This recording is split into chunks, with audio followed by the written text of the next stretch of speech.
He kōna I purangi tēnei nā te reo irirangi o Aotearoa. We go diving, and the diversity and abundance of life underneath the sea ice is just mind-blowing. It's a really humbling experience to be out there, dressed in like 6 layers of clothing, standing next to an emperor penguin that is like completely fine, just wandering around looking at us like, well, you guys are so silly. Why are you here? You clearly don't belong here. In the morning, they'll be out looking for food, trying to eat as much as they can to make sure they can produce enough milk so the pup can get nice and big. Understanding those connections is really vital to sort of intelligent choices into the future.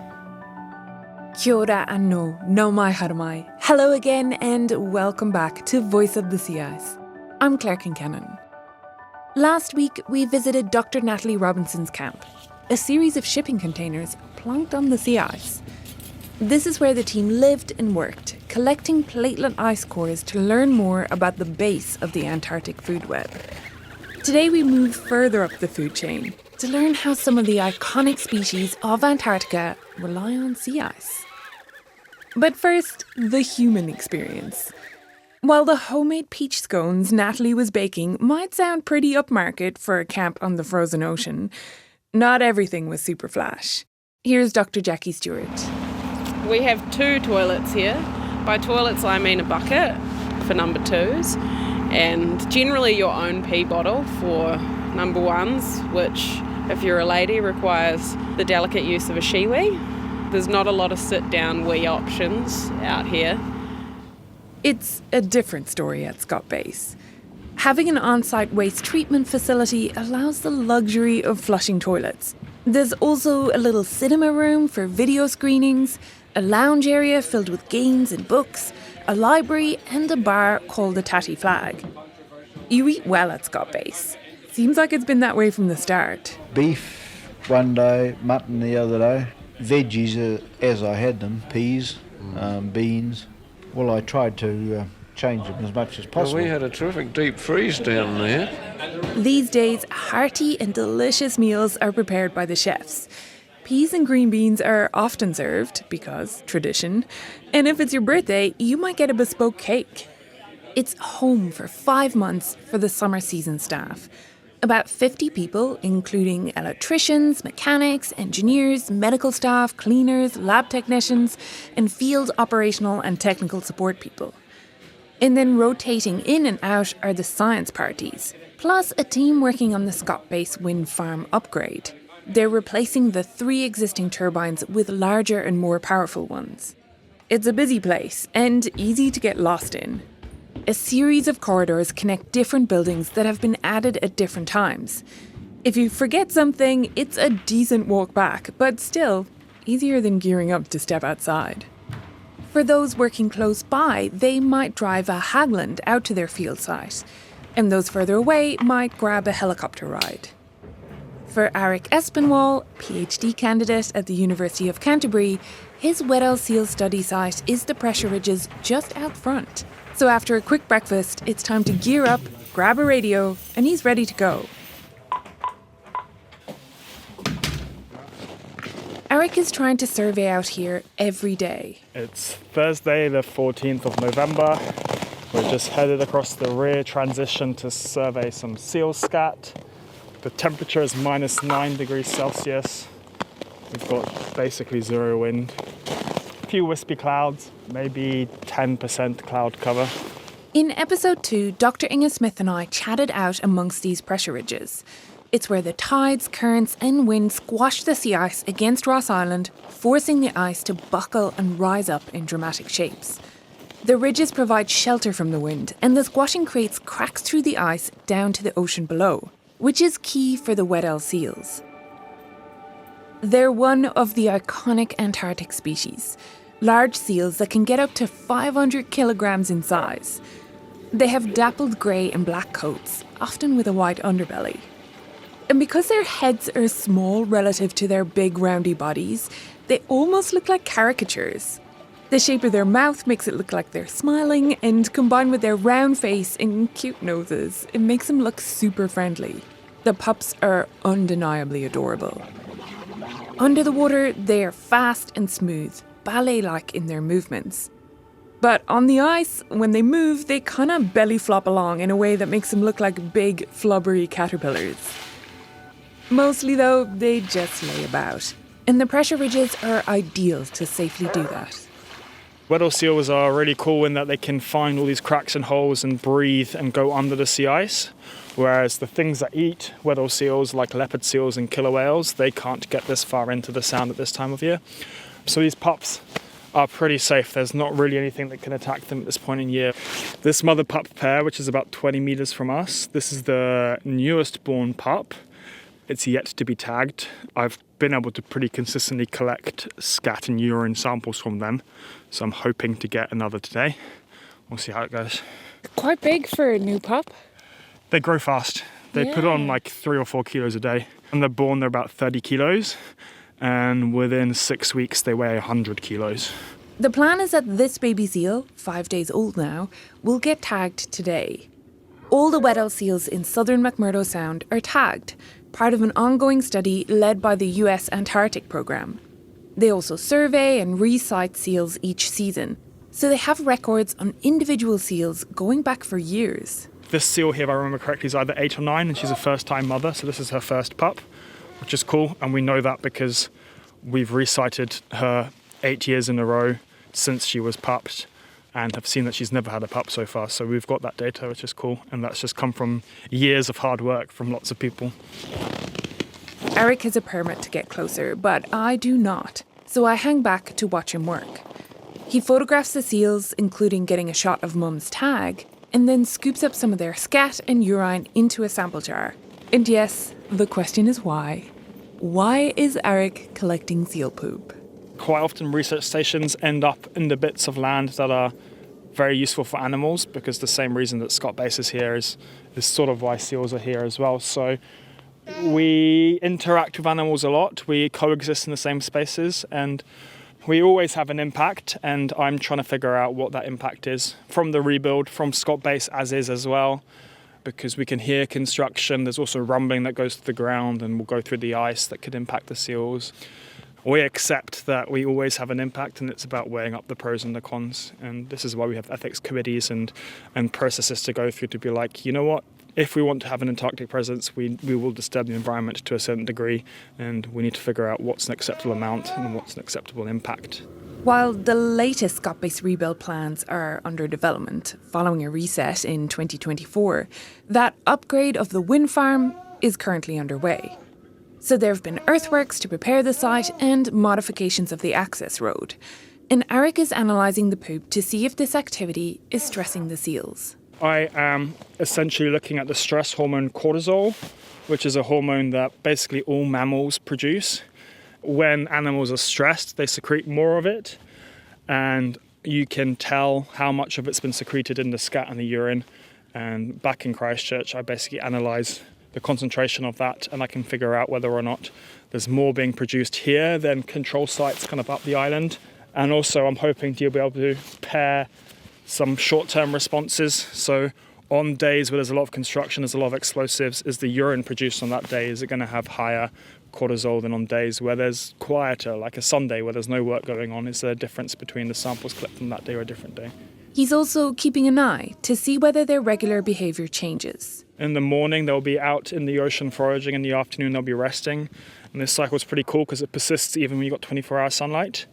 So I've got a few cameras right up at the ridges of the island looking down at these pressure ridges. And I'm using an algorithm which counts the seals for me automatically because I've got about 100,000 images at this point, because the cameras are taking photographs every 15 minutes for the entire summer season, basically, since 2018. So it's a huge data set. And I can build some fancy models that are telling me that seals like to be on the ice at different times of day, and they like to be in the water when it's cold outside, they like to be in the water when it's windy, and they like to be in the water when there's more construction personnel at Scott Base. So there's things like that I can tease out from such a big data set. Because it's the morning, there aren't many seals around. Most of the mums are out trying to get some food so they can produce milk for their rapidly growing pups. But they've left their calling cards. As you look around here, you can see there's lots of spots with scat around. There's lots of seal angels, because basically the seal lies without moving for 5-6 hours, and its body heat melts the snow underneath it, which then refreezes. So you get these frozen outlines of seals on the ground. Yeah, they're pretty cool. You can absolutely see the shape of the seal. Yeah, totally. And quite often they really like the same spot, so the next day they'll haul out in exactly the same location inside their snow angel, which is why you can see some of them are actually really deep. So this land-fast sea ice is important habitat for the seals here, especially the mums. Pups learn to swim and hold themselves out of the water from 1 week on. After 6 weeks of care, their mothers leave them to fend for themselves. We can hear the quiet noises of them above water. Pups calling to mums, the big deep breaths they take when they pop up in a hole, and the little gnawing sound of them using their teeth to keep the holes in the ice open. But occasionally, you can also hear the sound of their underwater calls through the ice. And it's even more magical to listen to when you put a hydrophone down.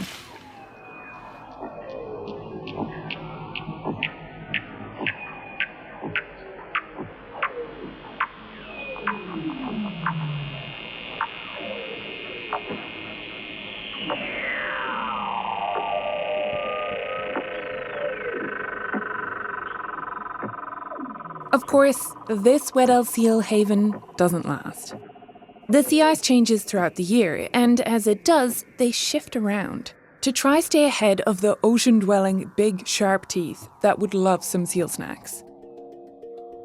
After Christmas, the sea ice starts breaking out further up in the sound, and all the seals in the region essentially get funneled down to where Scott Base is, and they're here to molt.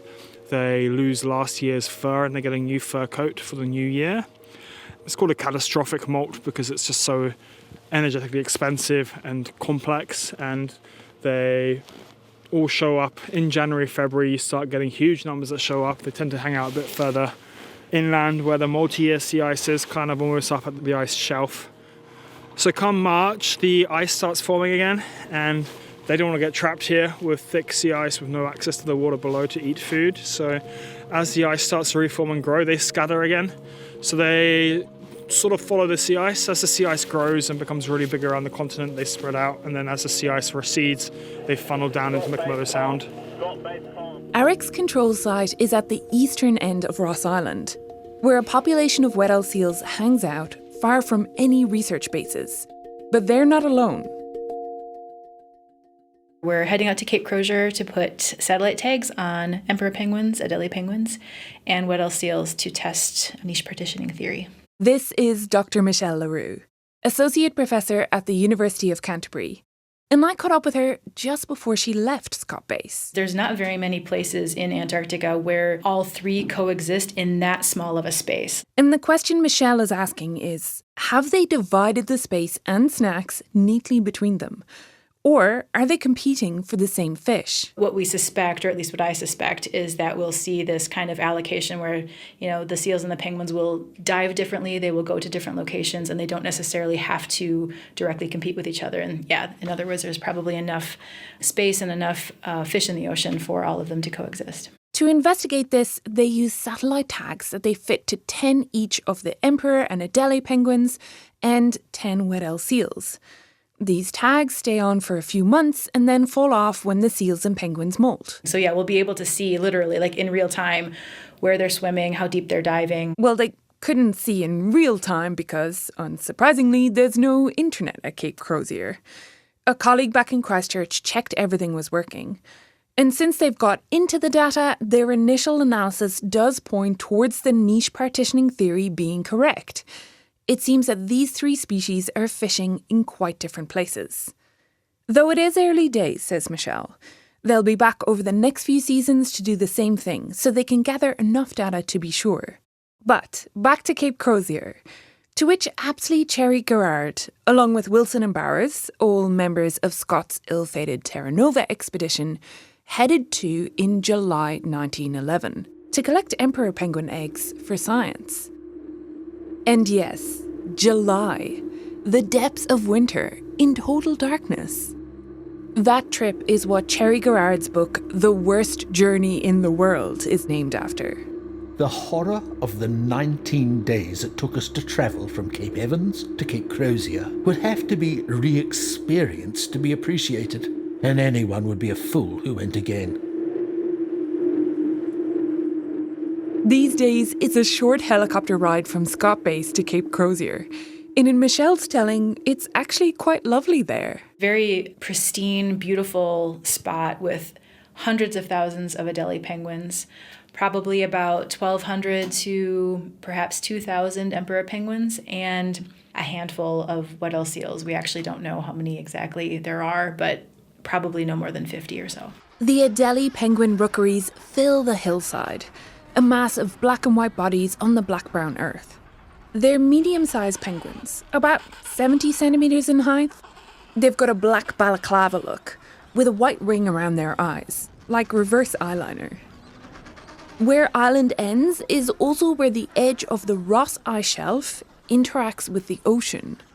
And so the sea ice is frozen in between these cliff-like, jagged edges of the ice shelf, forming the perfect place for the emperor penguin nursery. They require that habitat for raising their young, for breeding. It's a really unique habitat. Emperor penguins are the big boys, the heaviest and tallest, getting up to 1 meter in height. You know them, with their iconic black heads and sunset yellow ear patches that blend under their chins and into their white bellies. Scientists don't often admit to favourites, but sometimes, if the evidence is there...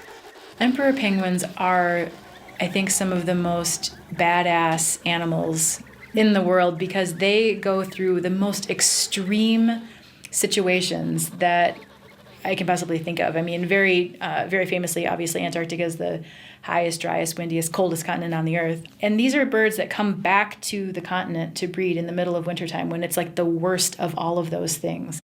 They return in March or April to start courting and mating.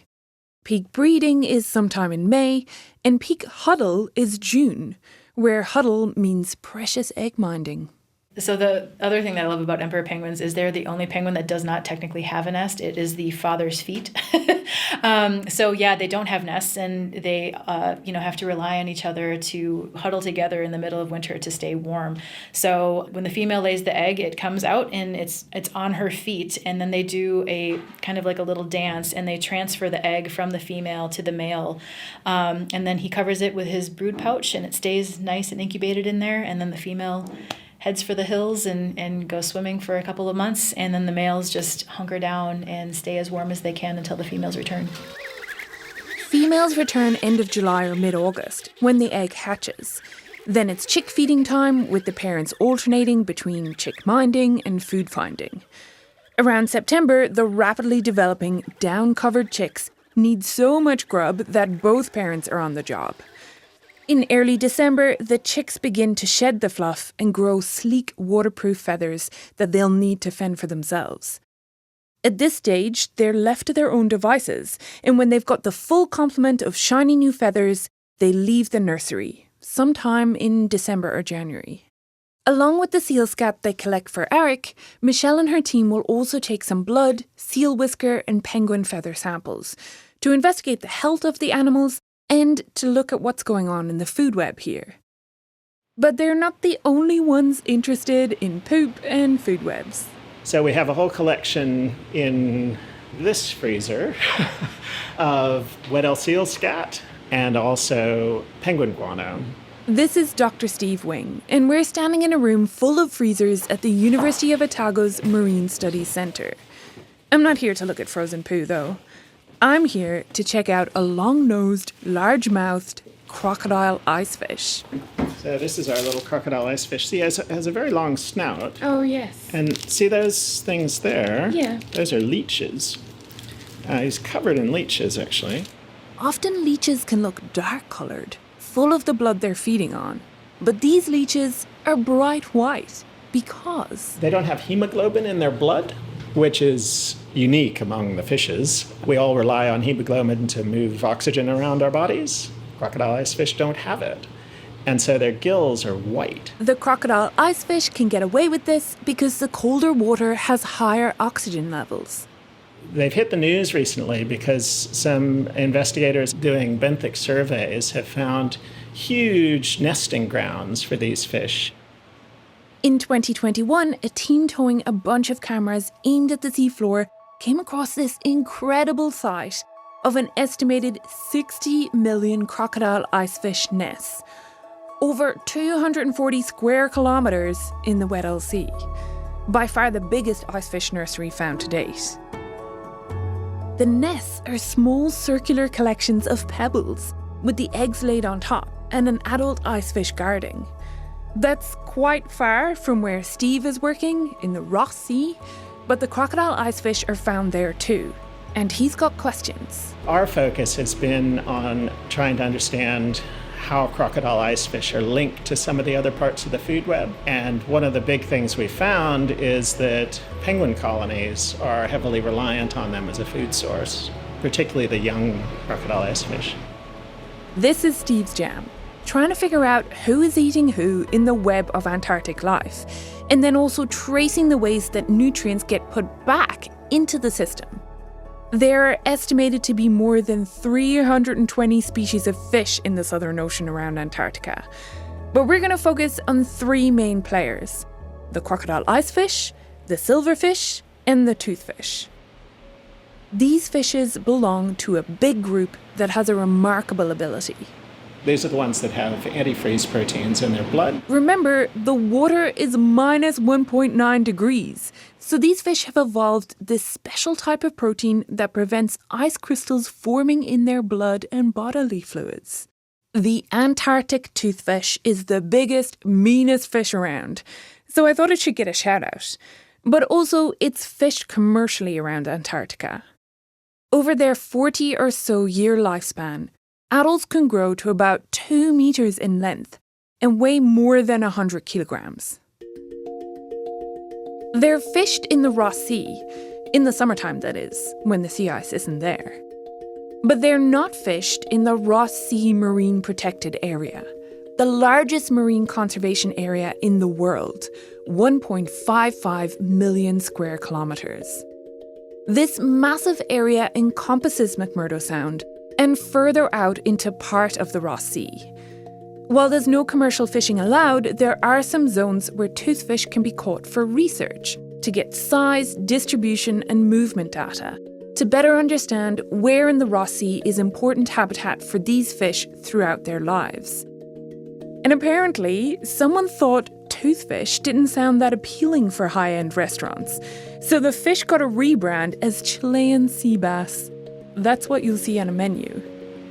But they're not only on the menu for humans. One of the big outputs of our research has been an understanding of how much Weddell seals rely on toothfish as a food source, particularly right before they go through pupping.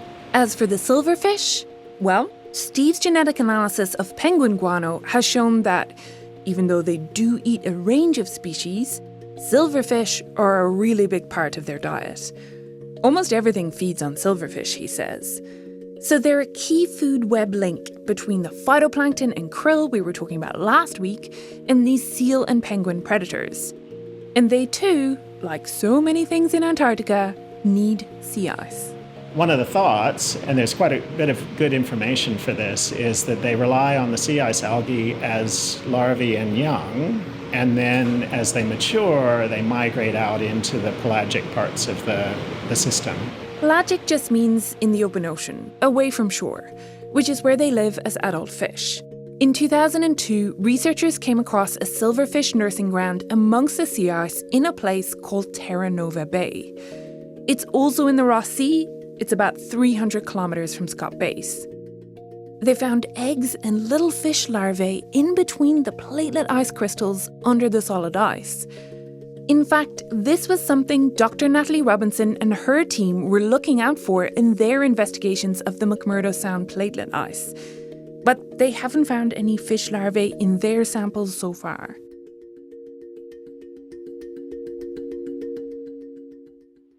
Kind of incredibly, Steve and his team can investigate what's been going on with these fish across their lifespan by using their eye lenses. They're sort of like an onion. They have different layers. By peeling different eye lens layers and then running chemical analysis, they can figure out what the fish was eating throughout its different life stages. So that's one of the techniques we've been using to link these fish, not just as an adult, but through their whole life history. When he says that's one of the techniques, it's because they've got a whole raft of tricks up their sleeves. They'll also look in the fish stomachs to see what they just ate, and they'll do isotopic analysis of fish muscle tissue samples, which helps place them on the who's eating who tier in the food web. With the poop, they're using genetic analysis to identify all the species that have been eaten by these predators. And they'll look for trace metals to see how the penguin guano helps return key elements like iron back into the system. Plus, they'll also analyse some fish otoliths, or ear bones, because as the otolith grows, it stores information about the chemistry of the water the fish was in at that time. Combining all the data together gives them a clearer picture of the whole Antarctic food web structure. Which, you know, Steve says, is super fun. It's fun to figure out this giant interconnected puzzle. But also, understanding those connections are really important to some of the decisions we make about how we manage these systems and how we value different parts of the system in terms of their relative abundance. The Ross Sea Marine Protected Area Agreement expires in 2052, after 35 years. And at that stage, a decision will need to be made on whether to continue, modify, or end it. But the other big question is, with so much life relying on Antarctic sea ice, what does its future look like? The last 10 years, the Antarctic had been very stable, and then suddenly there was a bit of a drop in the sea ice extent.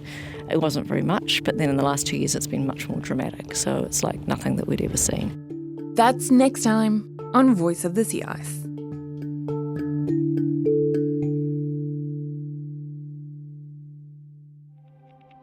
Thanks to Eric Aspinwall and Dr. Michelle Leroux from the University of Canterbury, and to Dr. Steve Wing of the University of Otago.